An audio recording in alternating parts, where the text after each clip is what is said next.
ഇപ്പതേ ചെറുതായിട്ട് എനിക്ക് എഴുന്നേക്കാനൊക്കെ പറ്റുന്നുണ്ട്, ആരുടെയും സഹായം ഇല്ലാതെ.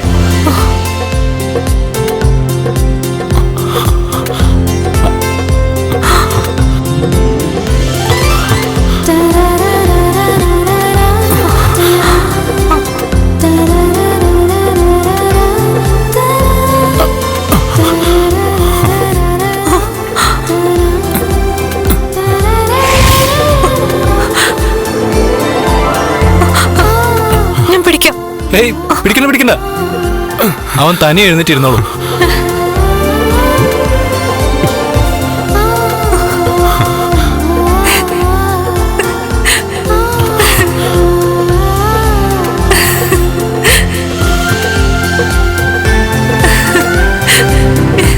ഇന്നലെ പൗർണമിയായിട്ട് ഞാനും മാർക്കോയൊന്നും ഉറങ്ങിയിട്ടില്ല. കുറച്ചെങ്കിലും ഉറങ്ങിയത് ദാ ഇവനാ. ഏതാണ്ടൊരു 2 മണിവരെ തോമസ് വൈദ്യനും ആ ജയപാലൻ ചേട്ടനും എല്ലാരും കൂടി ഇവനെ പഴയ രീതിയിലേക്ക് തിരിച്ചു കൊണ്ടുവരാനുള്ള തീവ്ര ശ്രമത്തിലായിരുന്നു. ഇവന്റെ നടുവിന് ഏതാണ്ടൊരു 2-2:30 മണിവരെ പച്ചില മരുന്നിട്ട് അമർത്തി തടവിയത് അവനാ, മാർക്കോ. ഇവനും ഉറങ്ങിയിട്ടില്ല.